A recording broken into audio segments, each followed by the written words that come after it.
Muy bien, pues vamos directamente al contenido de la reflexión de hoy. Padre Saverio presentó ayer el planteamiento general y el hilo conductor de este encuentro con los 4 elementos que lo configuran y después expuso con su habitual claridad y profundidad el primer paso, la interiorización del modelo. Por tanto, yo sin más preámbulos entro directamente en el tema que me corresponde, el segundo, la integración del grupo, en este caso nuestra integración en el Carmelo teresiano. Tengo la impresión de que mi aportación será más sencilla, más, digamos, estándar que la del Padre Saverio, pero muchas veces, incluso de lo sencillo y de lo conocido, se puede aprender algo. Espero que sea así también hoy. La exposición del tema está pensada en 4 momentos, 4 partes. Primero quiero empezar tomando conciencia muy brevemente, 4 pinceladas, del momento en que vivimos, de la sociedad en la que nos encontramos, una atención al contexto social y cultural.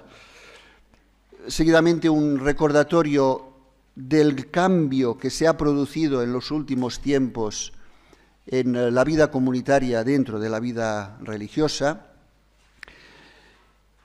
Un tercer paso, para no perder mi afición a la Biblia, algunas bases de la vida cristiana, de la visión cristiana de la integración comunitaria desde el Nuevo Testamento. Y finalmente, lo que es más específico para nosotros, subrayar algunos elementos de la concepción teresiana de la integración comunitaria, de la vida comunitaria en realidad. En la carta apostólica escrita con ocasión del año de la vida consagrada, el Papa Francisco decía: en una sociedad del enfrentamiento, de difícil convivencia entre las distintas culturas, de la prepotencia con los más débiles, de las desigualdades, estamos llamados a ofrecer un modelo concreto de comunidad que, a través del reconocimiento de la dignidad de cada persona y del compartir el don que cada uno lleva consigo, permite vivir en relaciones fraternas. Y en aquel contexto el Papa invitaba a los religiosos y religiosas a ser mujeres y hombres de comunión. Relaciones fraternas, comunión. La dimensión comunitaria es esencial e irrenunciable en la vida religiosa. Y lo es más si cabe en nuestra familia de carmelitas descalzos. No nos hemos consagrado a Dios para vivir en solitario, sino para formar comunidad y poder ser así también un testimonio ante nuestra sociedad tan necesitada de relaciones fraternas, incluso de relaciones humanas. Carisma teresiano, nuestro proyecto, es intrínsecamente comunitario. Necesita ser vivido en el contexto del grupo concreto de personas que forman la propia comunidad y en el contexto más amplio de la familia, que es la orden.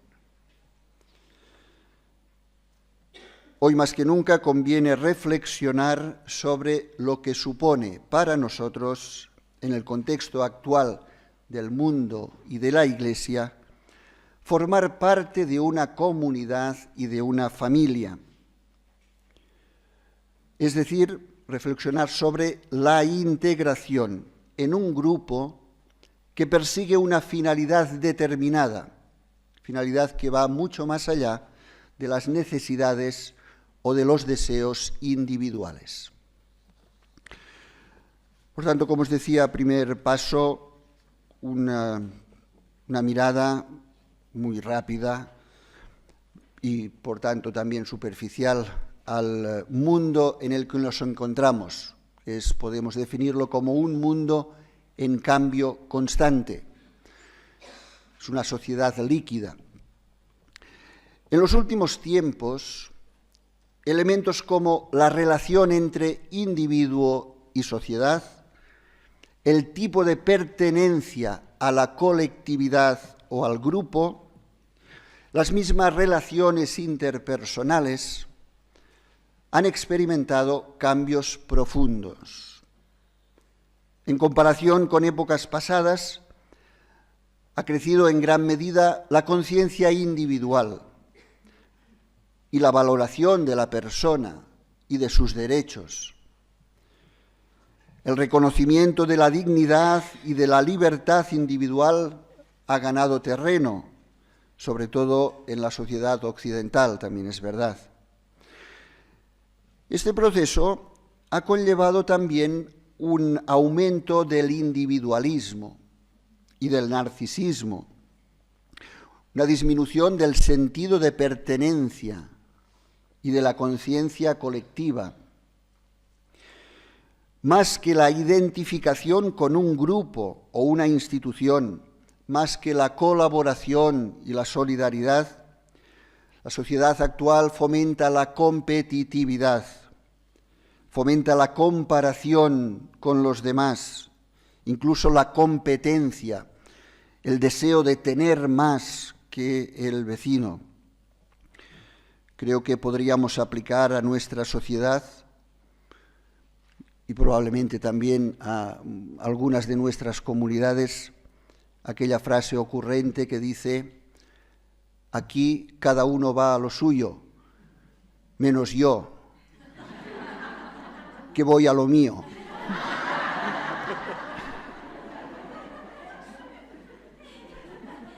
A todo esto parece contribuir en gran medida la omnipresencia de la comunicación digital.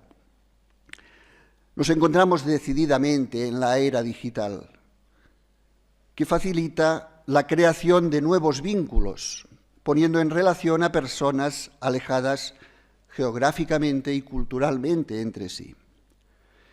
Sin embargo, estas relaciones son frágiles, son inconsistentes, desaparecen fácilmente. Los vínculos que se establecen son por su misma naturaleza temporales, susceptibles de ser rotos unilateralmente, en cualquier momento. Incluso las relaciones humanas, que podrían parecer estables y definitivas, y que en otras épocas no muy lejanas lo eran, se han vuelto efímeras.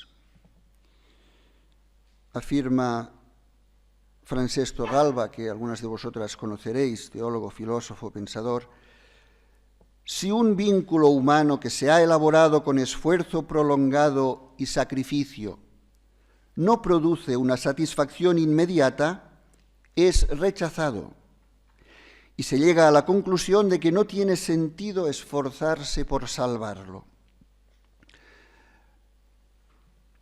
A menudo, incluso las relaciones humanas, de manera parecida a los elementos de consumo, son valorados simplemente por su utilidad o por la satisfacción que producen. Y cuando dejan de ser útiles o placenteras, se sustituyen o se abandonan con toda facilidad. En general, ha disminuido la capacidad para los compromisos estables, incluso para su valoración positiva. El compromiso para toda la vida raramente es visto como un objetivo o como un valor. Por ejemplo, sabemos que en el ámbito del matrimonio, de la familia, abundan las separaciones, los divorcios, las relaciones de pareja provisional. Es conocida la calificación de la sociedad actual como modernidad líquida, debida al sociólogo y filósofo polaco de origen judío Zygmunt Bauman.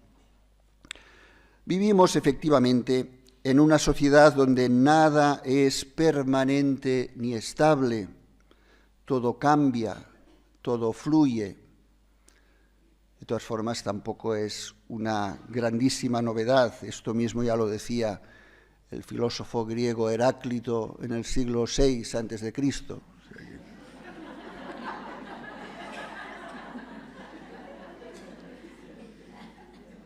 Lo que hoy tiene plena validez, mañana mismo queda obsoleto.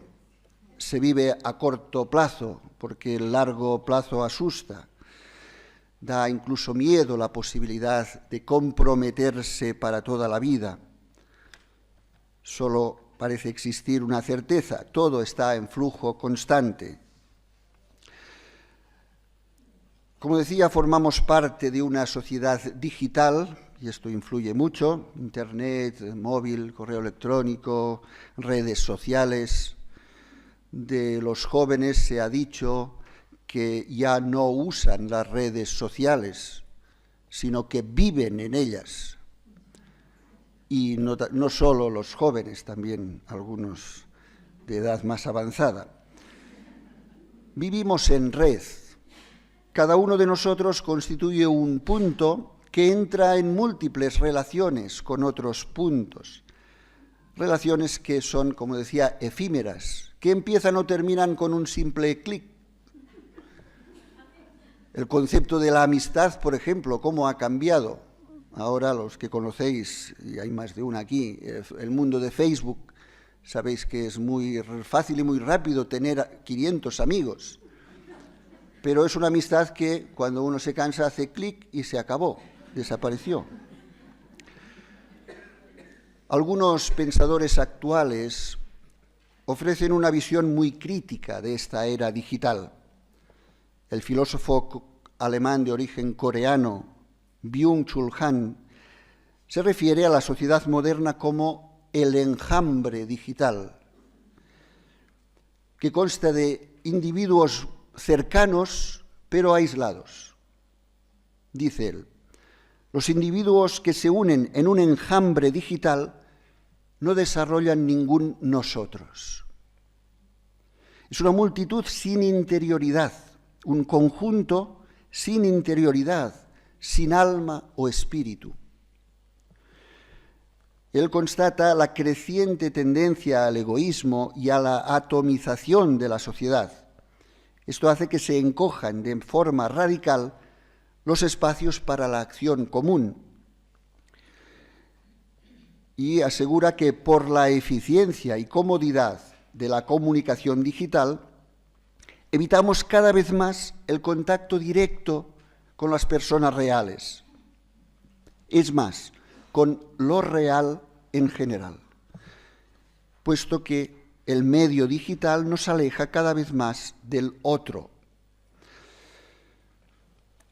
Un psicoanalista y escritor italiano, Luigi Gioia, se lo conoscete, ha publicado un libro con el significativo título de La muerte del próximo, la muerte del prójimo. Después de recordar que durante siglos el doble mandamiento del amor a Dios y al prójimo ha marcado la moral judeocristiana y, por tanto, la sociedad occidental, él asegura de que después de que en el siglo XIX Nietzsche afirmara que Dios ha muerto, ahora ha llegado el tiempo de constatar que también el prójimo ha desaparecido, al menos en la forma como se había vivido y entendido hasta ahora. Paradójicamente, la proximidad física entre las personas es cada vez mayor. Se mantiene la tendencia global a la concentración en grandes ciudades. Actualmente, más de la mitad de la población mundial vive en grandes ciudades, ciudades de más de 1 millón de habitantes. En el año 1900, existían 11 ciudades con más de 1 millón de habitantes. En el año 2000 había 400. Pero es que en el año 2000, actualmente, 15 años después, 16 años después, hay 550. Van aumentando. Y va aumentando también el volumen de algunas de estas ciudades hasta límites extraordinarios. Aumenta la proximidad física entre las personas, pero al mismo tiempo aumenta progresivamente la sensación de soledad, incluso de incomunicación. La vivencia de la cercanía, que ha sido siempre vital para el ser humano, se está alterando en la sociedad postmoderna. En estas grandes ciudades, cualquier persona ve cientos, miles de rostros anónimos cada día, pero no entra en relación con ellos.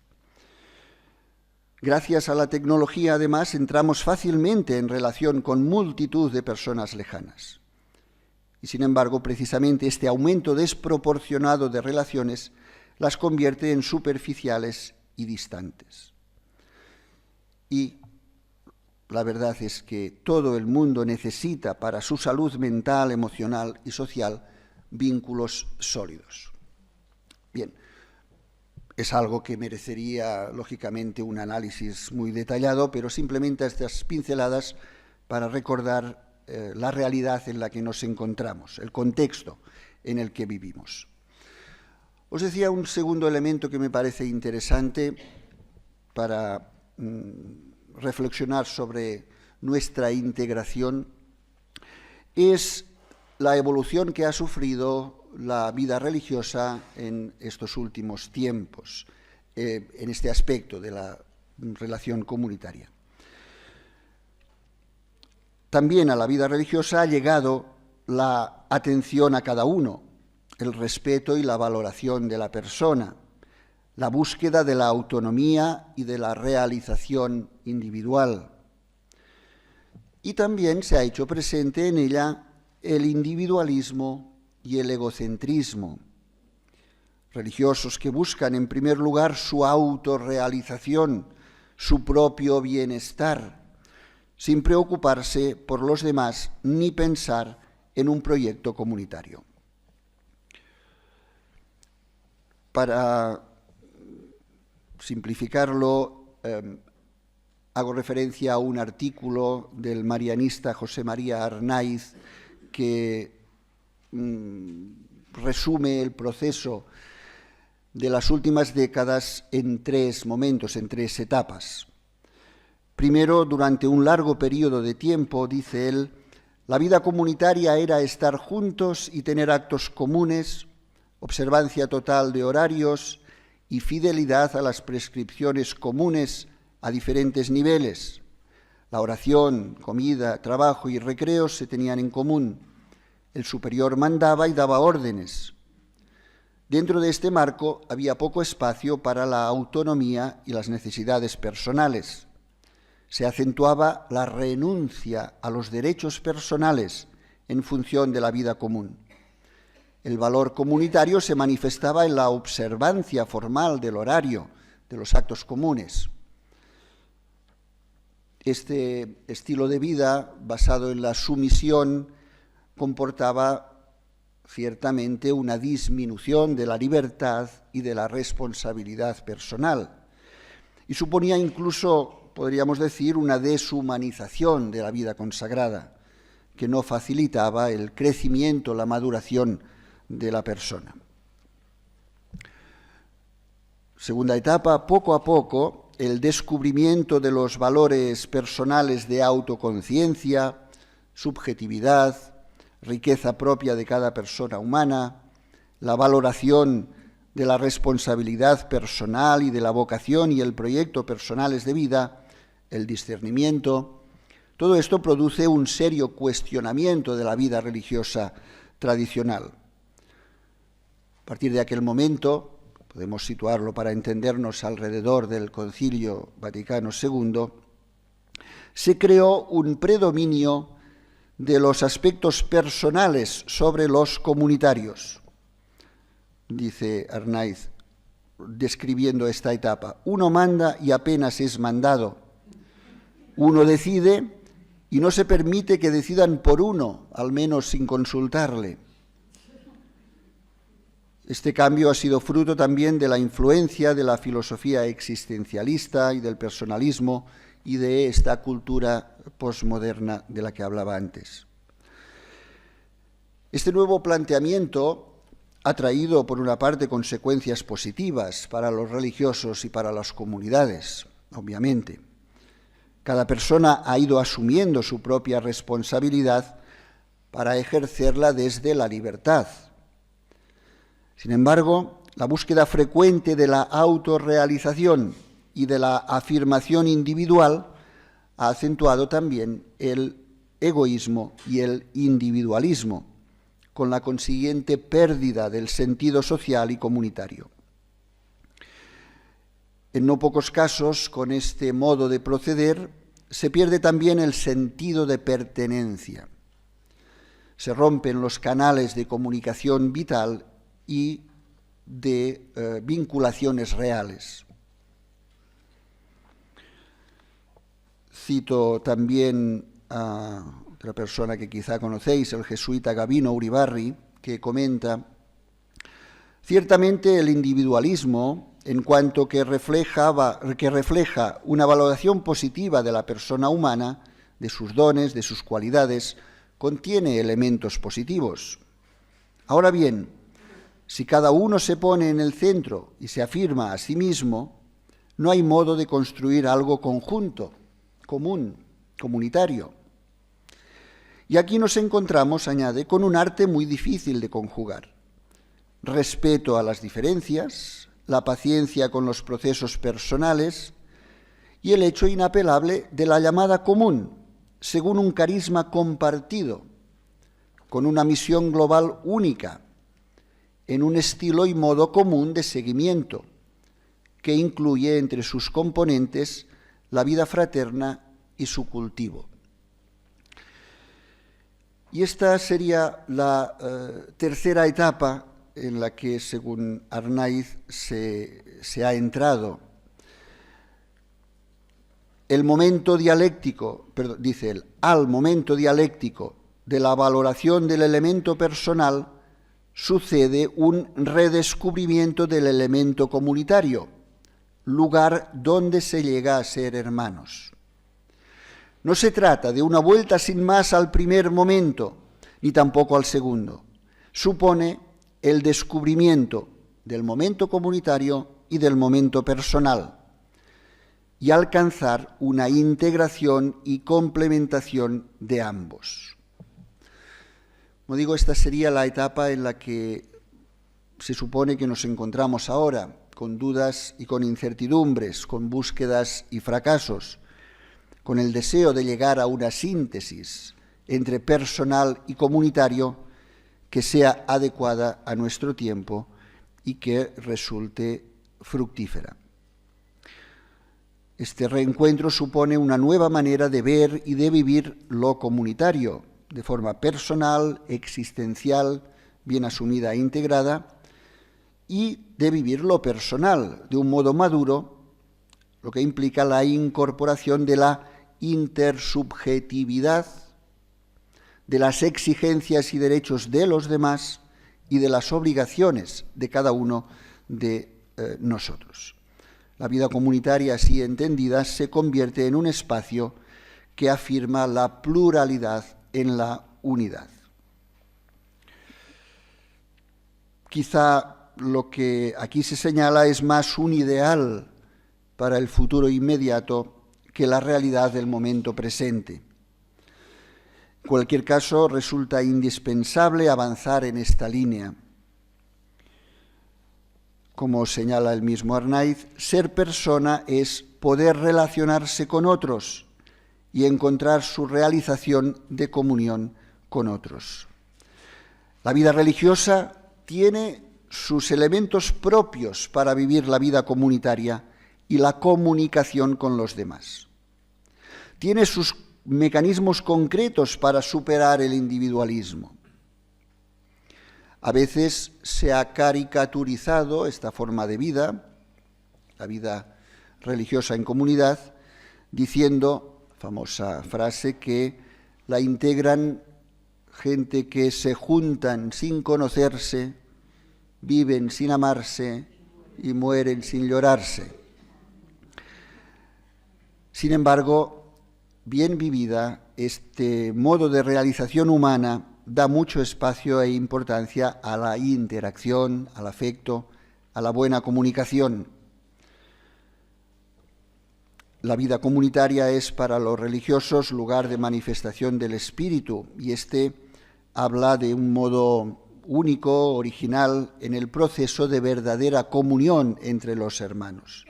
Aquí es donde se da el auténtico crecimiento personal, la autorrealización en sana tensión con los demás. Lo personal toma forma plena en lo comunitario. Bien, he querido también recordar, también aquí de manera muy superficial, por supuesto, cuál ha sido el proceso de la vida comunitaria en estos últimos tiempos y esta tensión entre persona y comunidad. Pero vamos a los elementos típicamente cristianos y teresianos de la integración en el grupo de la que se hablaba ayer. Perspectiva cristiana: somos cuerpo de Cristo. Existe un modo cristiano de vivir la relación con los demás, del cual el estilo teresiano es una modalidad concreta. Por tanto, antes de entrar en la reflexión propiamente carmelitana, para recordar los elementos característicos de nuestra identidad carismática, puede ser útil recordar las raíces neotestamentarias de nuestra búsqueda de una verdadera integración comunitaria. Un concepto privilegiado en este sentido es el de la comunidad cristiana como cuerpo de Cristo, que San Pablo usa en distintas ocasiones. Los textos son bien conocidos y las ideas de fondo también. El lugar emblemático donde Pablo las expone es el capítulo 12 de la primera carta a los Corintios. Se trata de un texto particularmente útil y claro para entender el planteamiento cristiano de la integración en el grupo. A una comunidad cristiana compleja, dividida, con tensiones y conflictos internos, como era la de Corinto, reíos de las tensiones de nuestras comunidades, Pablo les recuerda que cada uno de ellos ha recibido la llamada de Dios y los dones del Espíritu para formar parte de un conjunto, de un todo. En la experiencia cristiana, la identidad de cada uno es inseparable de la pertenencia a la comunidad. Nadie recibe un don del Espíritu para su beneficio propio, y menos aún para su orgullo personal. Dice Pablo, a cada uno se le da una manifestación del Espíritu para el bien común. Esto se explica porque el cristiano no se define por creer en Cristo con una fe individual, ni siquiera se define solamente por su relación personal con Cristo, que es esencial, obviamente, sino que estando unido a Cristo, cada cristiano, de tal manera que forma parte de Cristo, está necesariamente unido a todos los demás creyentes con los cuales forma el cuerpo de Cristo. Sigue Pablo, porque del mismo modo que el cuerpo, aunque tiene muchos miembros, es uno solo, pues todos los miembros del cuerpo, con ser muchos, son un solo cuerpo, así también Cristo.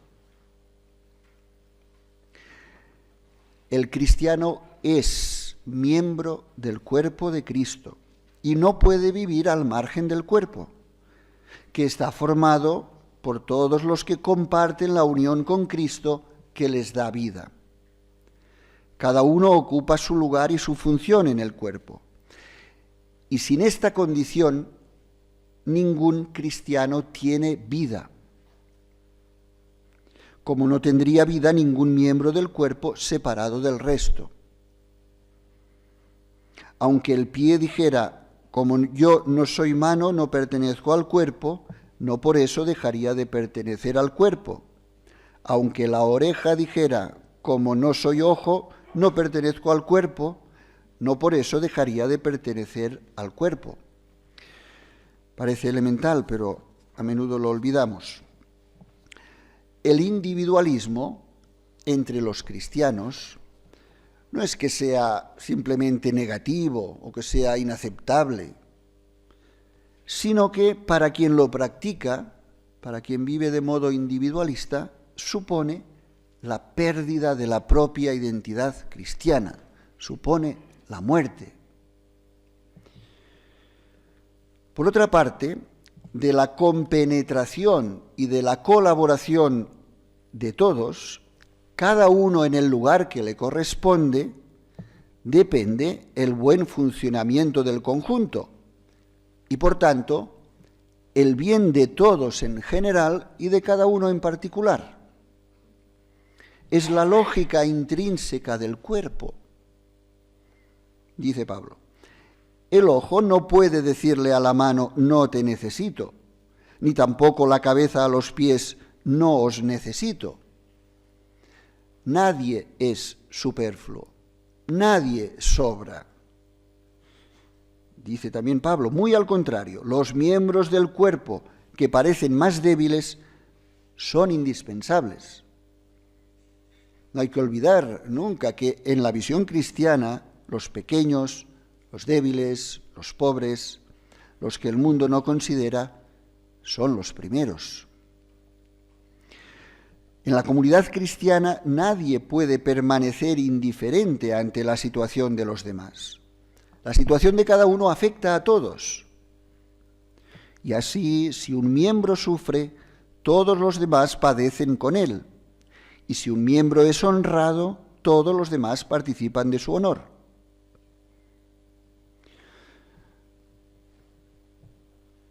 Vale la pena repasar este capítulo 12, sin olvidar tampoco que, como es bien sabido, inmediatamente después de esta reflexión sobre el cuerpo de Cristo, Pablo insiste, capítulo 13, en la primacía del amor en la vida de la comunidad. El amor nunca pasa.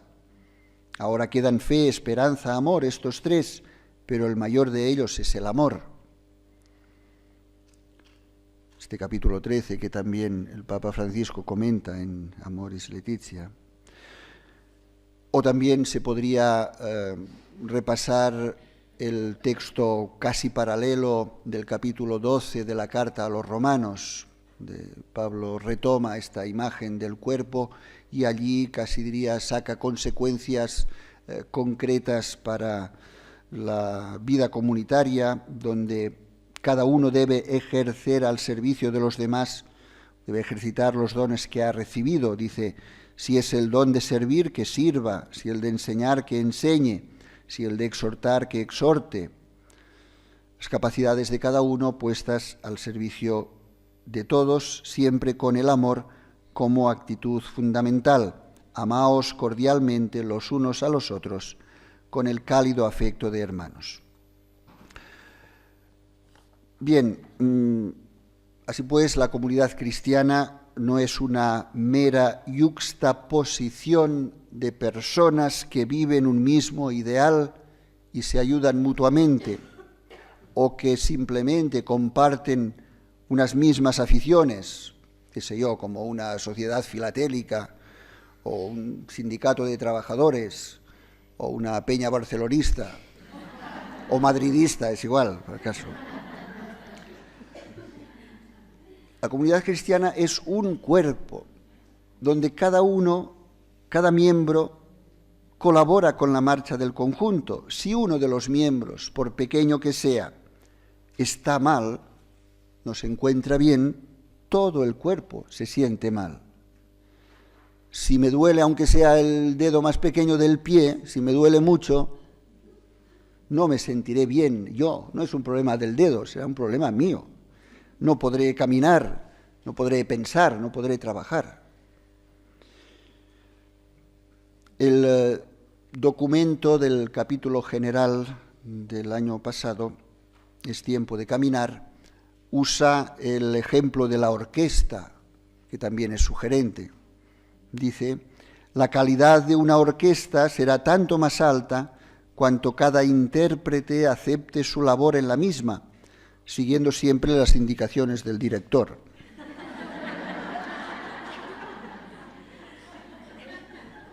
No somos solistas, somos una orquesta o somos una coral.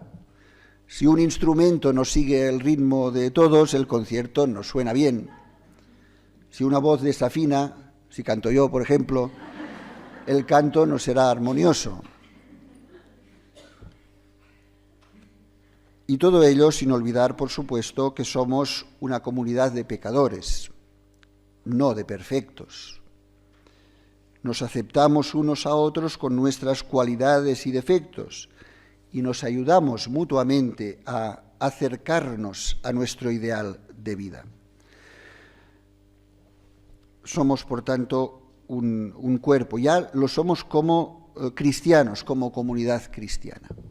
Pero vamos a la visión teresiana, a la propuesta teresiana de integración.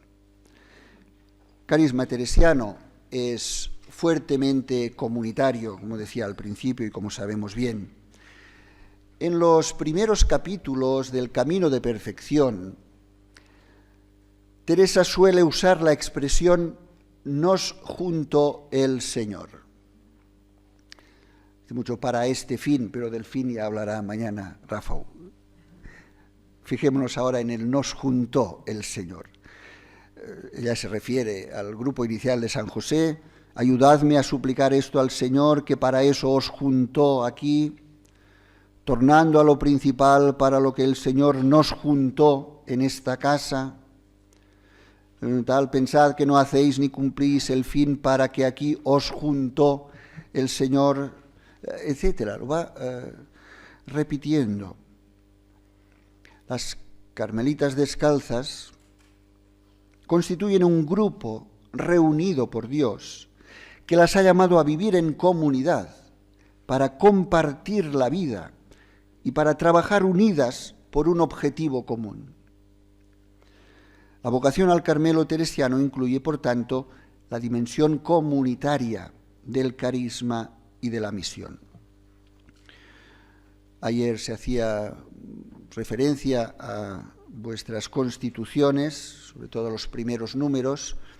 Más adelante hay otro lugar donde yo diría que recogen este elemento y sacan de él las consecuencias lógicas. El número 104 dice, las hermanas, sabiendo ser reunidas por el Señor en la misma comunidad para vivir juntas su vocación, procurarán crecer siempre en la entrega y en el compromiso de comunión. Esta exige constancia diaria en la estima y acogida mutuas, amor concreto a la propia comunidad y compromiso de renovar su vitalidad en la Iglesia. Añade, siendo auténticas en el amor, se esforzarán por ayudarse mutuamente a fin de alcanzar la perfección personal y comunitaria a que están llamadas.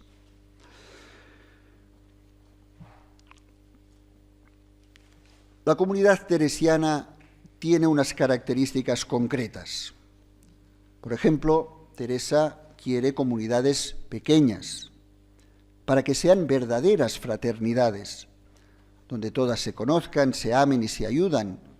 Conocida formulación. Esta formulación de las actitudes que deben caracterizar las relaciones entre las hermanas está situada en el contexto de la opción por comunidades de dimensiones reducidas, dice todo el texto. en esta casa, que no son más de 13 ni lo han de ser. Aquí todas han de ser amigas, todas se han de amar, todas se han de querer, todas se han de ayudar. Es bien sabido que Teresa deseaba un ambiente muy distinto al que había vivido durante tantos años aquí al lado en la Encarnación.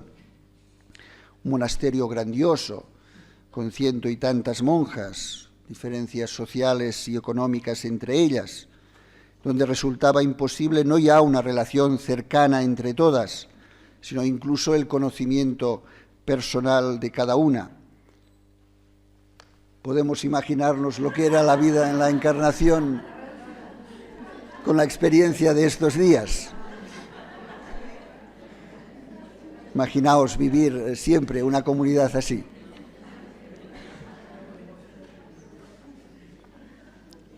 Por cierto, ahora que nuestra preocupación es más bien la contraria, es decir, que las comunidades están quedando excesivamente limitadas en número y que hay que afrontar necesariamente la reducción de comunidades, yo creo que no debemos olvidar que para Teresa la cuestión no es de ninguna manera el número de monasterios tampoco, sino la calidad de vida religiosa de quienes viven en ellos. Hay una frase que me parece que deberemos tener muy en cuenta en los tiempos inmediatos. En pocos meses antes de morir, en una carta escrita a Ana de Jesús, mayo de 1582, la que algunos llaman la Carta Terrible, dice, entre muchas otras cosas que muestran el genio de Teresa, dice esto: no está nuestra ganancia en ser muchos los monasterios, sino en ser santas las que estuvieren en ellos. Repito, no está nuestra ganancia en ser muchos los monasterios, sino en ser santas las que estuvieren en ellos. Carta del 30 de mayo de 1582 a Teresa, a Ana de Jesús.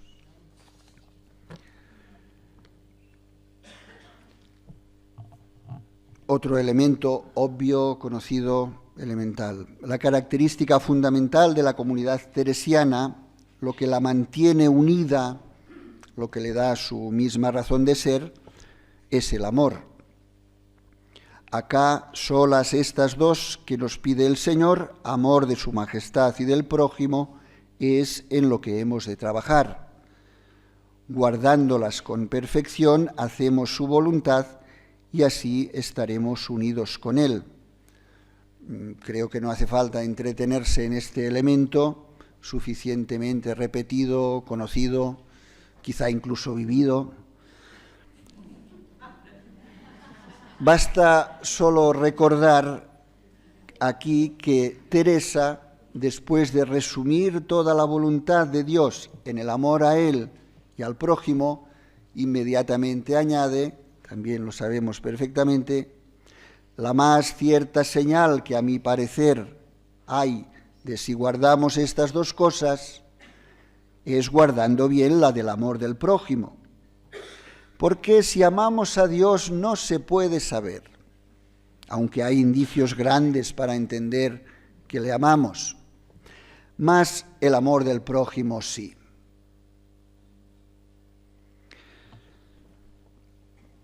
Por tanto, no me entretengo en esto, aunque es lo más importante. La verdadera base de la fraternidad teresiana es que todo se hace por Cristo y para Cristo. Cualquier comunidad cristiana debe tener siempre a Cristo en el centro. La comunidad de Teresa es la casa de Betania, también ayer se comentaba. La casa de Betania que existe para acoger a Jesús y hacer lo que Él quiera y lo que Él necesite. El objetivo no es buscar la perfección personal, no es tampoco la propia realización, no es encontrar la felicidad individual o no es cumplir unas leyes. El objetivo es complacer a Cristo, vivir para Él, estar a su disposición para ayudarle en lo que Él quiera. Y de nuevo, se trata de llevarlo a cabo no individualmente, sino juntas, en comunidad, buscando todas el mismo objetivo y ayudándose mutuamente a alcanzarlo. Recordamos el famoso texto del inicio del camino de perfección. Determiné a hacer eso poquito que era en mí, que es seguir los consejos evangélicos con toda la perfección que yo pudiese y procurar que estas poquitas que están aquí hiciesen lo mismo. Y que todas ocupadas en oración por los que son defendedores de la Iglesia y predicadores y letrados que la defienden, todas ayudásemos en lo que pudiésemos a este Señor mío. Está aquí definido la vocación personal y comunitaria de servicio al Señor todas juntas. Y si es así, se trata de acoger a Cristo en medio de la comunidad y, por tanto, entre todas hay que realizar las diversas funciones, que serán distintas para cada una, y sin embargo todas son importantes. También el texto en que Teresa, Camino de Perfección, capítulo 17, describe la casa de Betania, el papel de Marta y de María. Pues pensad que es esta congregación la casa de Santa Marta, y que ha de haber de todo. Acuérdense que es menester quien le guise la comida, y ténganse por dichosas en andar sirviendo con Marta. Miren que la verdadera humildad está mucho en estar muy prontos en contentarse con lo que el Señor quisiere hacer de ellos, y siempre hallarse indignos de llamarse sus siervos. Pues si contemplar y tener oración mental y vocal, y curar enfermos, y servir en las cosas de casa, y trabajar sea en lo más bajo, todo es servir al huésped que se viene con nosotras a estar y a comer y recrear, ¿qué más se nos da en lo uno que en lo otro? Lo que cuenta es que lo que se hace sea para servicio del Señor y que entre todos hagamos todo lo que Él necesita, no lo que hace cada uno particularmente. Teresa aquí lo dice concretamente en referencia a la dialéctica entre contemplación y acción. Lo hace para avisar a quienes consideran preferible y superior la dedicación a la contemplación. En la comunidad teresiana y en la vida cristiana en general, el valor de una actividad o de una función, de un cargo también, no depende del trabajo o del lugar que uno ocupa, sino de la medida en que ello constituye un servicio a Cristo. Tan válido y tan necesario es que María escuche al Señor como que Marta le prepare la comida. En cualquier caso, es imprescindible que cada uno sepa y no olvide que está en la comunidad por Cristo y para Cristo. Y claro, sin una experiencia personal de Cristo por parte de cada uno, cada una, no podrá existir una verdadera comunidad teresiana. Partiendo un poco también de este pensamiento, otro elemento, un paso más. Lo más lejano, creo yo, de la integración cristiana y teresiana en la comunidad es la uniformidad. La gran riqueza de la comunidad es la diversidad puesta al servicio del conjunto. La personalidad de cada uno no queda anulada por la integración en la comunidad, sino todo lo contrario. Solo en la adecuada pertenencia a la comunidad puede desarrollarse y manifestarse el don, la capacidad personal. Si yo soy un dedo, solo ocupando mi lugar en la mano y en el cuerpo, puedo desempeñar mi función y responder a mi identidad. Un dedo separado no sirve para nada. Teresa valora extraordinariamente el respeto a la diversidad. Baste recordar las numerosas ocasiones en que se refiere a los muchos caminos por donde lleva Dios a las almas. Muchísimos textos, que así como hay muchas moradas en el cielo, hay muchos caminos. Por muchos caminos y vías lleva Dios las almas. Que hay diferentes caminos por donde lleva Dios, etc. Teresa critica a las prioras que pretenden que todas las monjas hagan como ellas mismas y que vivan según un único estilo, cuando la misión de la superiora es hacer que la comunidad sea el ambiente propicio en el cual cada una pueda avanzar por el camino que Dios le marca. Dice, mas las preladas han de mirar que no las ponen allí para que escojan el camino a su gusto, sino para que lleven a las súbditas por el camino de su regla y constitución, aunque ellas se esfuercen y querrían hacer otra cosa. Y por cierto que lo dice concretamente para advertir a las prioras muy mortificadas que no obliguen a las demás a hacerlo también, porque, comenta, es cosa muy importante la discreción en estas cosas y conocer los talentos, conocer a cada una. La cita es Fundaciones 18, 7, 6 y 7. Para llegar a una vida de comunidad auténtica y enriquecedora, pues, es preciso acoger a cada uno de los que la forman como una persona única y singular, tal como es en realidad. Cada uno es irrepetible. Mi comunidad está formada por unas personas concretas y no otras. Cada una con un rostro, con una historia, con unas cualidades, con unas necesidades. Y es con ellas, con estas personas concretas, que yo soy parte de un nosotros. Sin los hermanos o hermanas concretos que hoy forman mi comunidad, yo no sería quien soy. Es la visión teresiana de la comunidad y es irrenunciable.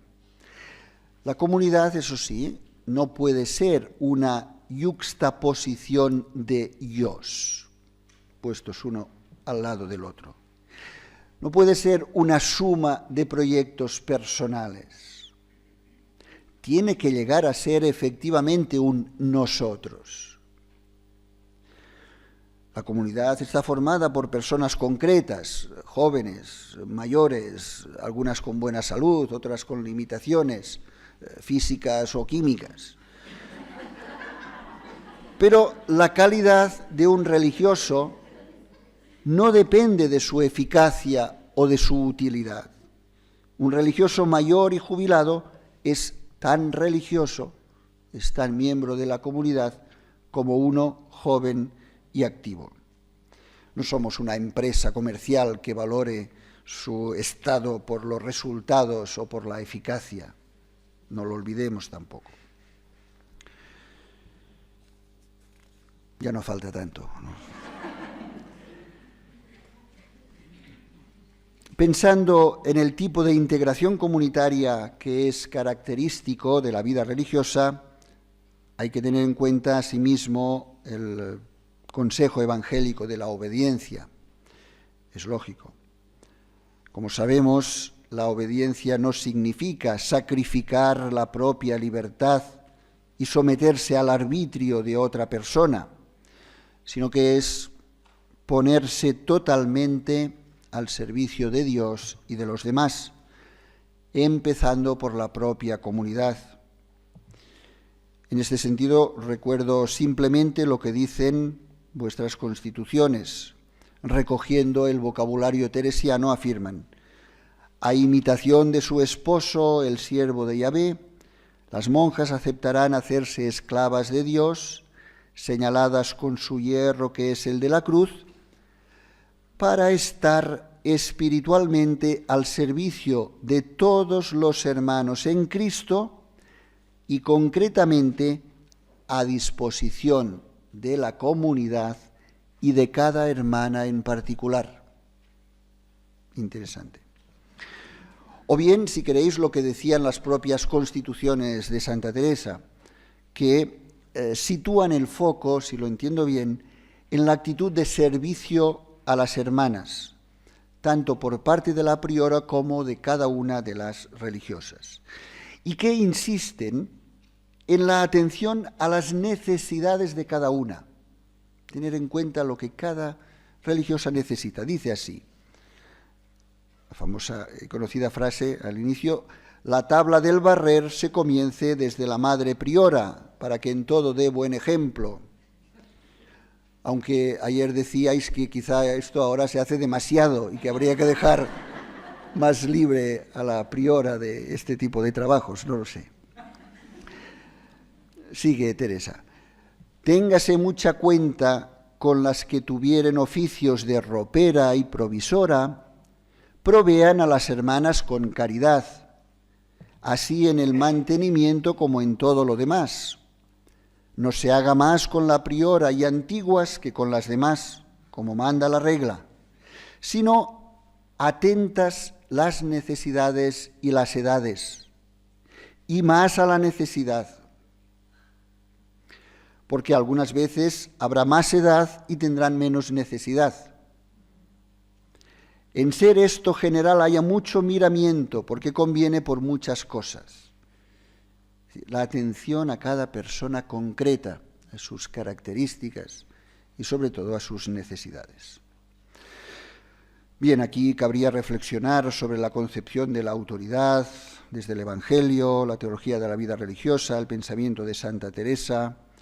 Probablemente mañana saldrá algo de esto, pero he querido citarlo porque no se trata simplemente de algo funcional para conseguir unos fines, forma parte realmente de la integración comunitaria, del modo en que la vivimos.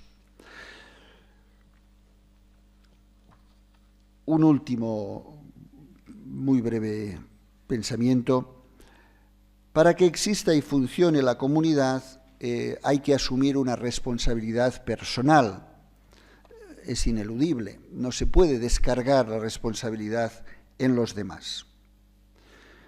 Escribía nuestra recordada hermana Cristina Kaufmann: ni la mejor priora, ni la comunidad más rica en talentos espirituales y de cultura, de ciencia y formación global, de energías vitales en todos los sentidos, puede suplir lo que tenemos que trabajar cada una. Y en este sentido, pensando en el conjunto, Teresa de Jesús hablaba incluso de la responsabilidad personal en el futuro de la orden. No solo somos responsables de nuestra comunidad, sino de las que vendrán después. Siempre habíamos de mirar que son cimientos de los que están por venir. Porque si ahora los que vivimos no hubiésemos caído de lo que los pasados, y los que viniesen después de nosotros hiciesen otro tanto, siempre estaría firme el edificio. Mirar al pasado, mirar al presente, mirar al futuro. Dice también: ni ninguna es bien que se queje, sino que si viere va cayendo en algo su orden, procure ser piedra tal con que se torne a levantar el edificio, que el Señor ayudará para ello. Es inútil lamentarse por lo mal que van las cosas o por incluso los escándalos o las limitaciones de vida en tal comunidad, en tal otra. Que cada uno piense en sí mismo y viva él con plena conciencia, y el edificio seguirá firme. Y que cada una haga cuenta de las que vinieren, que en ella torna a comenzar esta primera regla de la Orden de la Virgen Nuestra Señora. Cada uno es principio para todo lo que tiene que venir después. Reflexiones finales. La comunidad teresiana es un pequeño grupo de personas llamadas por el Señor a vivir unidas por el amor al servicio de Cristo. Es tiempo de intensificar, o si es necesario, de recuperar el sentido de pertenencia. Ser carmelita descalzo, carmelita descalza, no es una identidad individual, sino una manera de formar parte de una familia y concretamente de una comunidad. Hay que orientar a las personas hacia los valores de la comunidad, de la orden. Existe una identidad carismática que se encarna en cada uno, pero que no procede de cada uno y que se vive necesariamente en relación con los demás. La comunidad es nuestro hogar, es el espacio de vida familiar, de afecto, de escucha mutua. Sin embargo, es al mismo tiempo el grupo organizado en torno a un objetivo común y que trabaja para alcanzarlo. La comunidad, como cualquier grupo humano, necesita una estructura, una organización, una distribución de tareas y de funciones, un horario. Eso sí, sabiendo que más que nunca tenemos que asumir la provisionalidad de cualquier forma y estructura. Los tiempos han cambiado y cambian continuamente, cada vez a una velocidad mayor. No podemos mantener por rutina o por tradición las formas del pasado, y menos aún debemos restaurarlas allí donde ya no existen, que también hay quien lo intenta. La comunidad es un proyecto de unidad en la diversidad. Solo cuando se da la acogida de cada uno por parte del grupo y la aportación plena de cada uno al conjunto, pueden crecer tanto la comunidad como cada una de las personas que la forman. Una vida comunitaria auténtica es la mejor alternativa tanto al individualismo como al gregarismo que tanto caracterizan el tiempo presente. Podemos tener una imagen negativa de nuestra sociedad. Podemos incluso pensar que las dificultades que experimentamos en la vida religiosa proceden de este ambiente social. Sin embargo, esto sería engañarnos a nosotros mismos y rehuir nuestra responsabilidad. Así nos lo dice claramente Teresa, dirigiéndose además explícitamente a nosotros, y con esta cita termino. Fundaciones 4:5, para que no me pidáis la cita después. Teman las que están por venir y esto leyeren. Y si no vieren lo que ahora hay, no lo echen a los tiempos, que para hacer Dios grandes mercedes a quien de veras le sirve, siempre es tiempo.